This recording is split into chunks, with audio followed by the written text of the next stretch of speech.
Siamo con il sindaco di Porto Empedocle, Ida Carmina, e siamo venuti a trovarla nel suo ufficio proprio per fare chiarezza su quanto sta succedendo relativamente a questo centro che accoglie circa 50 minori. Sindaco, allora molti dicono che lei sapeva, non sapeva, qual è la reale situazione? Ma la reale situazione è confermata dalle carte, io non ne sapevo niente, mi è stato comunicato dell'arrivo, ma non solo non sapevo niente io, non sapevano niente neanche le autorità locali, provinciali e comunali di pubblica sicurezza, che erano tutte impegnate nei lidi per il Ferragosto. A seguito di riunioni di comitati tecnici e comitati dell'ordine e della sicurezza pubblica, io immediatamente, avvisata dagli stessi cittadini, sono corsa sul posto per vedere che cosa si stesse verificando, ho interpellato il responsabile della struttura, che ben sapeva dell'atteggiamento ostile che aveva il paese all'apertura di un centro di accoglienza nel pieno centro della città, limitrofo e vicinissimo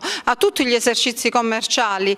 alle spalle della scuola media, con tutta una situazione logisticamente non adatta e non accettata dalla popolazione,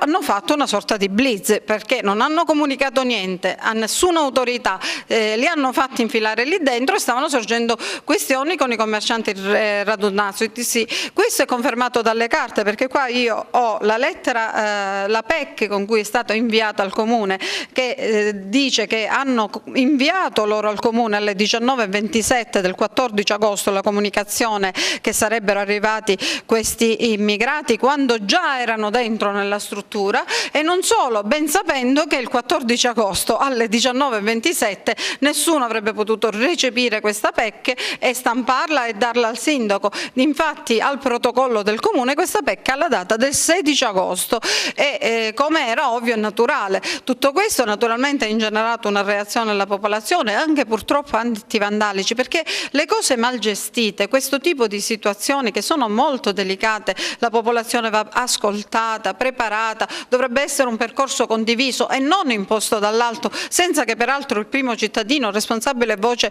della città, possa esprimere alcunché, perché questa legislazione, e io lì stigmatizzo sia il governo nazionale che il governo regionale, che bastava facessero in modo che anche le comunità locali, tramite il sindaco, il consiglio comunale, fra l'altro il consiglio comunale empedoclino si è espresso chiaramente in tal senso all'unanimità,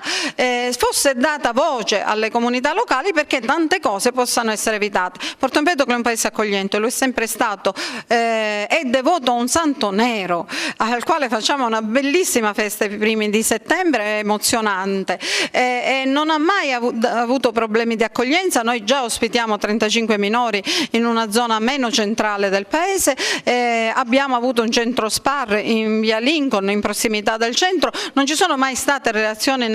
negative della popolazione, ben consapevole delle sofferenze che vivono queste persone. Abbiamo vissuto lo sbarco delle 366 bare da Lampedusa nel 2013 e tutta la sofferenza, il silenzio di morte e di dolore che c'era intorno l'abbiamo vissuto noi empedoclini, perché siamo un porto, il porto da cui sbarcano tutti questi poveri disperati.